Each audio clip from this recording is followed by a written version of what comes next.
In this class we will be discussing about linear mapping. So what is a linear mapping? Suppose we have two vector spaces V and W. Be two vector spaces over a field F, over the same field F. That is, V is a vector space over F and W is also a vector space over F. Then we are considering a mapping T from V to W. Then this mapping T is said to be a linear mapping if it satisfies two conditions. What are the conditions? Number one, T of alpha plus beta equals T alpha plus T beta. For all alpha comma beta obviously belongs to the domain set, which is capital V. And number two, T of C alpha equals C T alpha. For all alpha belongs to V and C is a scalar, so C belongs to the required field. Now if a mapping T from V to W, it is said to be a linear mapping if it satisfies these two conditions. Number one is T of alpha plus beta equals T alpha plus T beta for all alpha beta belongs to V. And number two, T of C alpha equals C into T alpha for all alpha belongs to V and C belongs to F. That means C is a scalar quantity. If these two conditions satisfied by T, then we will say that T is a linear mapping. Now we can combine these two conditions into one condition. We can write it as T of, suppose A alpha plus B beta equals A T alpha plus B T beta. Just combining these two conditions, we can also say that T is a linear mapping if it satisfies this condition. This is just equivalent to the previous condition, because you can check that this is also satisfying the first condition, because T of this plus this becomes this one plus this one. Again T of A alpha becomes A T alpha, so the scalar quantity using C, this is also satisfied. That means both the conditions in a combined form we can write this one also. So whenever a mapping T satisfying these two sets of condition or this condition, we will say T is a linear mapping. And here we have taken T from V to W, right? Now if we consider T from V to F, that means the corresponding field on which the vector space is defined. If we consider this F, that is T from V to F, and if it is a linear map, then this linear mapping has a particular name which is called linear transformation. That means we will say it is a linear transformation if the codomain set is the corresponding field which the vector space is defined on. That's it. So this is the definition of linear map and linear transformation. Now we will check some examples of linear transformation. Example number 1. Suppose T from RQ to RQ. It is defined by T of XYZ equals X, Y, 0. This one. We need to check T is a linear mapping or not. That means T is satisfying the previous two conditions or not. Clearly R cube is a vector space over the field R. So here F equal to R, because we know R cube form a vector space over R. So let's take alpha comma beta be two vectors belongs to R cube, which is our domain set. Here domain and codomain both are same, so we are writing R cube is our domain. So let's start with T of alpha plus beta. Now as alpha comma beta belongs to R cube, how will they look like? They will be look like of three tuples. That means alpha will be of the form some x1, y1, z1, and beta will be of the form x2, y2, z2. So what will be T of alpha plus beta? This will be T of x1 plus x2, comma y1 plus y2, comma z1 plus z2. Now what will be its image? According to the definition, the image is x, y, 0. That means both the first and second coordinate will be same, just the third coordinate will be changed to 0. So its result will be x1 plus x2, comma y1 plus y2, comma 0 according to the given rule. Now we can write it as x1, y1, 0 plus x2 comma y2 comma 0, just breaking the bracket. Then this one means t of x1 y1 z1 according to the given rule, and this one becomes t of x2 y2 z2. And what does it mean by x1 y1 z1? This is our alpha, so it becomes t alpha. Similarly, this becomes t beta. So we have started with t of alpha plus beta and we ended at t alpha plus t beta. That means the first condition for being a linear mapping is satisfied. Now we need to check the second condition. So moving to the second condition. What was the second condition? T of C alpha should be equals to CT alpha. Let's check. T of C then alpha, that is x1 y1 z1. Multiplying this, that C, so cx1 cy1 cz1. Now what will be its image under the mapping T? According to the given rule, it will be cx1 comma cy1 comma 0. Taking common C,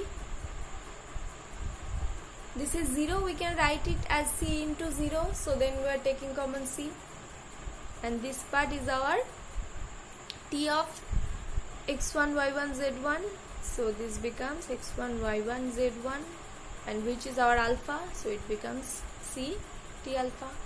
That is, we have started with T of C alpha and we ended at C T alpha. That means the second condition for being a linear mapping is also satisfied. So from here we can say that T from R cube to R cube is a linear mapping. Okay. This is how we check a particular mapping is linear mapping or not.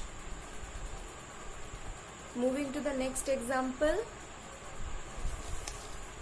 Example number 2. Let T from R square to R square given by T of x comma y equals x plus 1 comma y plus 1. Now check T is a linear mapping or not. Let's check it just by using same procedure.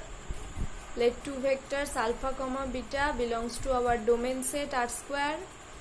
Alpha will be of the form x1 y1 and beta will be of the form x2 y2. Then T of alpha plus beta, it will become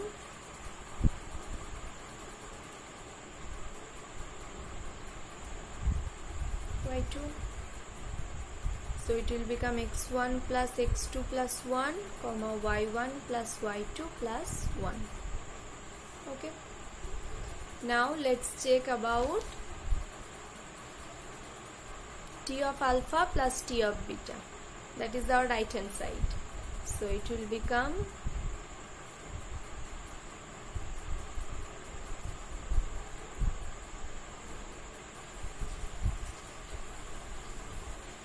plus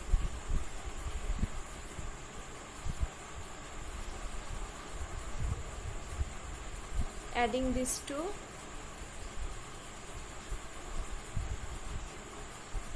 right? Now check the left hand side. This gives the result this, and the right hand side gives the result this. That means x1 plus x2 plus 1, but it becomes x1 plus x2 plus 2. So T of alpha plus beta not equal to T alpha plus T beta. That is the first condition fails to satisfy for being a linear mapping. So no need to check the second one. From here we can conclude T is not a linear mapping. T is not a linear mapping.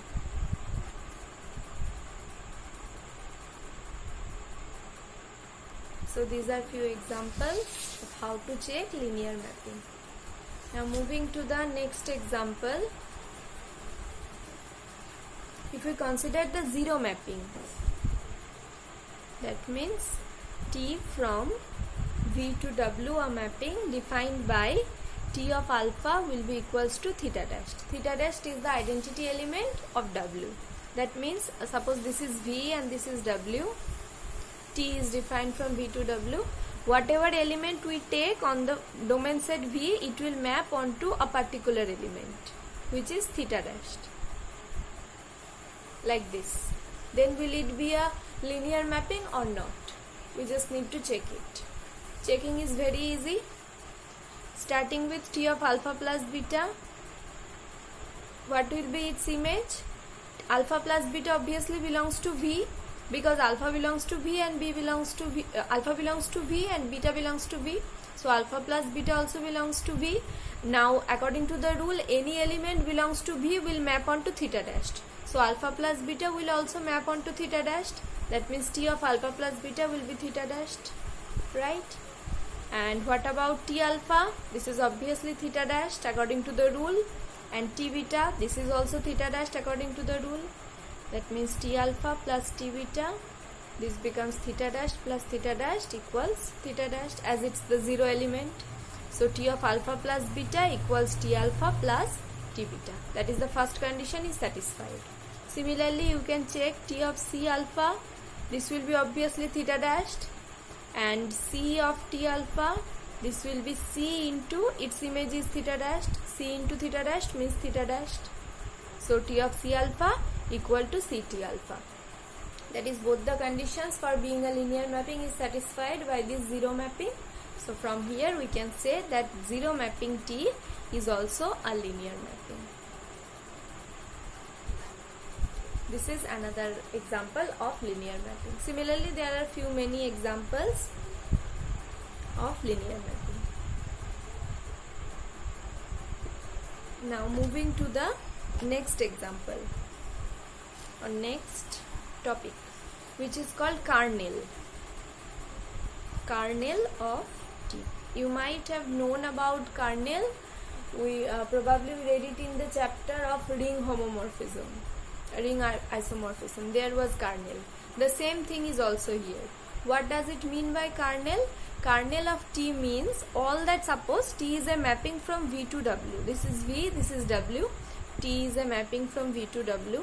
Kernel means all that elements of V which are mapping onto the identity element of W. That is theta dashed. There are many elements which are mapping onto some different elements. We won't count them. We just only count all that elements which are mapping onto theta dashed. Then this set will form the kernel of T, and it is generally denoted by kart T. So what will be the proper definition of kart T? Kart T means all such alpha belongs to V such that T of alpha equals theta dashed. That means all the elements of the domain set, all the elements of the domain set which are mapped onto the zero element of codomain set, onto the zero element of codomain set. This is called the kernel. Okay. Now let's find out some kernel of given linear mapping. So I am giving you one example of a linear mapping. You need to find out what will be its kernel. Let's check the first example which we have checked, that is it forms a linear mapping or not. What was the first example? It was T of xyz equals x comma y comma 0, right? And T was from R cube to R cube. We need to find out kart T.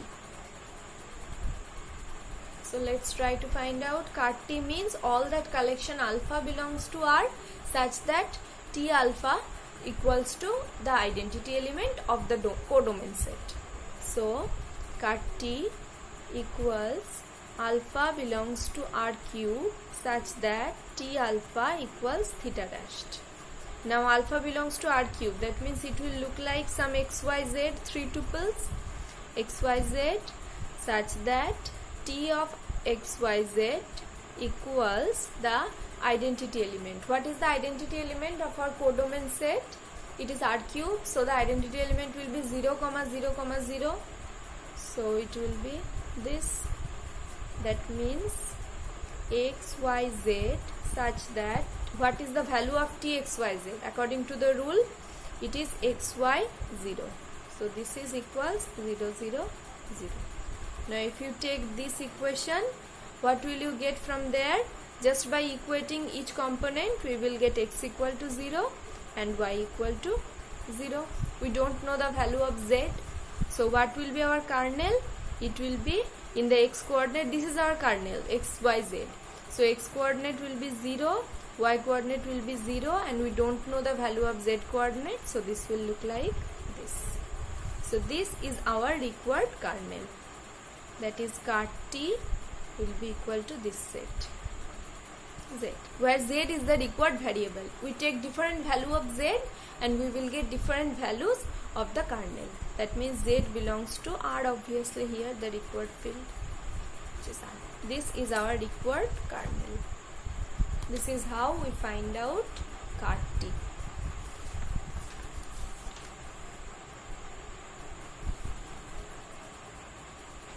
Okay, moving to the next example of checking kernel.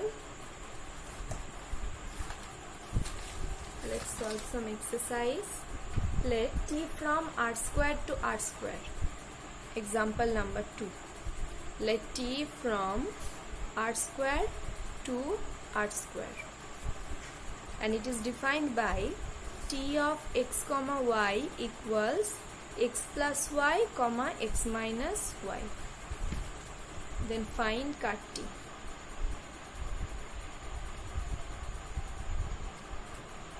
We need to find out.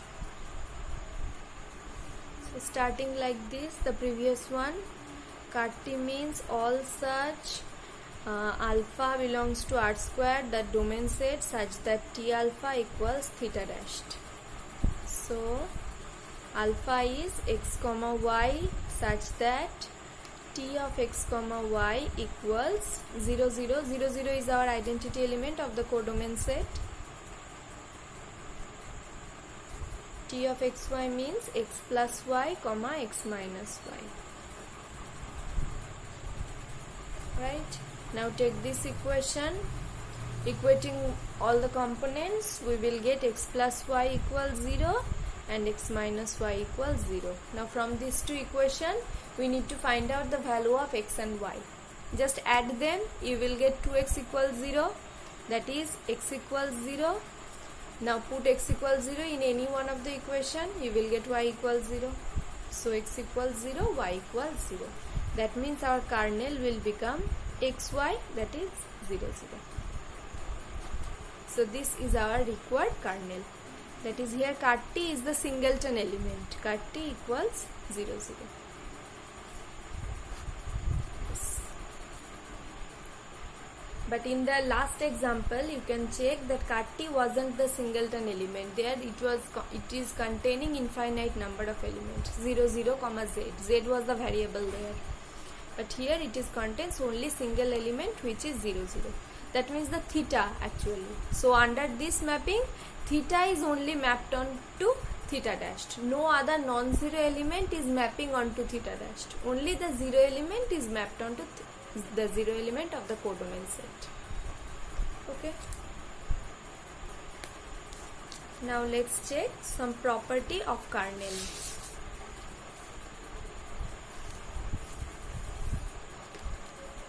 Property.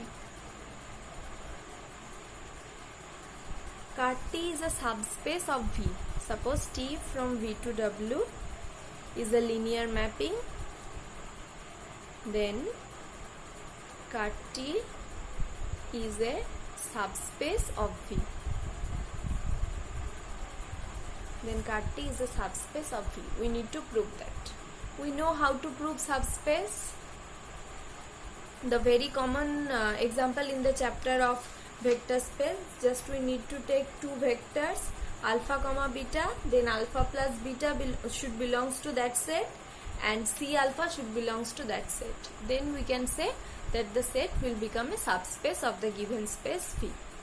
So before proving subspace, we just need to prove that cart T is at least a non-empty set. Now if you can check, always under any mapping T, theta is always mapped onto theta dashed, where theta is the zero element of V and theta dashed is the zero element of W. Under the mapping T, theta will always mapped onto theta dash. That means if there is no other element, at least theta will belongs to card T, because for at least theta the image will be theta dashed. It may be possible there is only theta which has the image theta dashed, no other non-zero element is mapping onto theta dashed, but theta will always be there. That means card T won't be empty. At least theta belongs to card T. That means from here we can say that card T is a non-empty set at least. Now we need to prove it is a subspace. For that reason we are considering two elements. Let alpha comma beta belongs to card T. What we have to prove from proving card T is a subspace? We just need to prove alpha plus beta and C alpha. These two belongs to card T also. Now whenever alpha and beta belongs to card T, that means by the definition of card T, what we can say, T of alpha will be theta dashed and T of beta will also be theta dashed, because this is the definition of card T for being an element of card T. That means whenever an element belongs to card T, its image will be the zero element of the codomain set. So this is what here. Now starting with T of alpha plus beta. T of alpha plus beta, according to the definition of linear mapping, as it is given that T is a linear map, so we can write this becomes T alpha plus T beta. This equals theta dashed plus theta dashed. It will also be theta dashed. That means under the mapping T, alpha plus beta is also mapped to theta dashed. That means alpha plus beta also belongs to card T. Right? So the first condition for being a subspace is proved. Now moving to the next condition, starting with T of C alpha. Now we can write by the property of linear mapping, we can write this is equal C of T alpha. Now T alpha is theta dashed, so C into theta dashed, which is equals theta dashed. So under the mapping T, C alpha is also mapped onto the zero element of the codomain set, which is theta dashed. So from here we can conclude C alpha also belongs to card T. So the second condition of being a subspace is also satisfied. That is, taking this condition and this condition together, we can conclude card T is a subspace of V. Okay. Now this subspace has a particular name, and the name is null space. The name is null space of V. And whenever it is a space, that means it's a vector space. So it always have some dimension, maybe finite, maybe infinite. So what does it call the dimension of this null space? It is called nullity. So the dimension of the null space is called nullity. It has a particular name. Nullity means the dimension of the null space. Okay.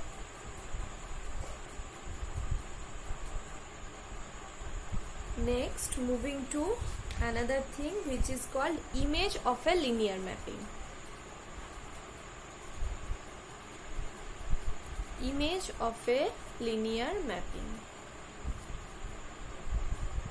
What does it mean by image? It is just the image of a regular mapping. What does it mean by a normal mapping? If we consider, except for linear mapping, if we consider any normal mapping, then what is the image? Image means all the collection of the elements of the codomain set which has a particular pre-image under this mapping, right? That means suppose this is V and this is W. Here are some elements. These are mapping onto few elements. It can also happen that there are few elements in the W which has no pre-image. Then we won't count them. We only count all that elements of W which has a particular pre-image under this mapping. Then this set of element, obviously it is a subset of W. That is actually, this is the range of our mapping. If we consider ordinary normal mapping, then it will become the range of the codomain set. So this part, for that elements of W which has a particular pre-image under the linear mapping T is called the image of T. Is called the image of T. So what will be the actual definition of image of T? It will be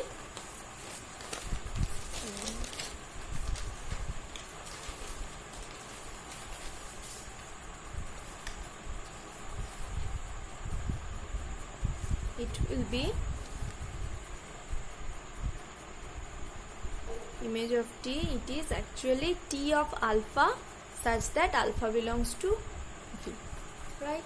Obviously this is a subset of W because it is T alpha, it is the elements of W. So image of T means T of alpha such that alpha belongs to V, and this is denoted by IMT, and we read it as image T.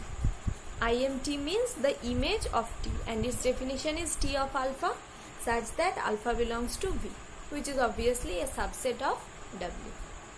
Now similarly, just like that T forms a subspace of of V, similarly image T also forms a subspace of our codomain set, which is W. So the next property of image T is, first property actually, image T is a subspace of W. Image T is a subspace of W. We need to prove that. The proof is also very easy, exactly like the previous proof. We will take two elements from image T. Let us take, suppose we are taking xi, eta. These two elements belong to image T. Now whenever it is belongs to image T, that means it has some pre-image under the mapping T. So there exists some alpha beta belongs to V such that under the mapping T, alpha is mapping onto xi and beta is mapping onto eta, right? Suppose this is our V, this is our W, this is the mapping T from V to W. This is our xi and this is our eta. Then there must exist some alpha and some beta such that alpha is mapping onto xi and beta is mapping onto eta. So T alpha equals xi and T beta equals eta. Then starting with T of alpha plus beta, we can write it as T alpha plus T beta by the rule of linear mapping. Now it becomes xi plus eta. That means under the mapping T, alpha plus beta is mapping onto xi plus eta. That is, from here we can say xi plus eta has the pre-image alpha plus beta. So it has also a pre-image. That means this is also belongs to image T according to the definition of image T.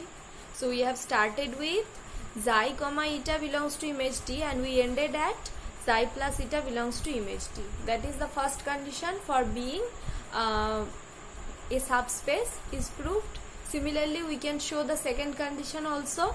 Just by taking one element C, we can prove, that is T of some C xi. This will also belongs to image T, just by similar proof. So combining these two, we can say that image T is also a subspace of W. W means our codomain set. So this proves that image T is also a subspace of W. Okay. Now whenever it is a subspace, that means it is a vector space in itself. Then this vector space has some dimension, maybe finite, maybe infinite. So each dimension also has a particular name, like Carty. For Carty the dimension was named as nullity, and for the dimension of image T it is called rank. So dimension of image T is called rank. That means whenever we will say rank of T, that means we need to understand that image T, it forms a subspace and its dimension we are talking about. Okay. So we got two new things. First one is called nullity and the second one is called rank. What is nullity? Nullity means the dimension of kernel of T and rank means the dimension of image T. Now there is a relation between nullity and rank. The relation, which is very important theorem, which is the relation is nullity plus rank equals to dimension of V. V means the domain set, that is from where T is defined. So nullity plus rank equal to dimension of V. And what is nullity? Nullity means dimension of cut T, right? Plus rank means dimension of image T, and dimension of V, which is called the dimension of our domain. So basically the dimension, sum of the dimension of cut T and the sum of dimension of image T, their sum is equal to the dimension of our domain. Now I will give you few examples. You need to check that this theorem is satisfying for the example or not. Okay, this is the main problem of these theorems. But before that, we need to know how to find out image T, right? We learned already that how to find out cut T, but without computing cut T, we cannot compute its dimension. So we have already learned it, how to compute cut T. Now we need to know how to compute image T. So for that reason, we need one theorem. The theorem states that let T from V to W be a linear mapping. T from V to W be a linear mapping, and alpha 1, alpha 2, dot dot alpha n be a basis of V. Be a basis of V. Then the vectors T of alpha 1, comma T of alpha 2, comma dot dot T of alpha n generate image T. Generate image T.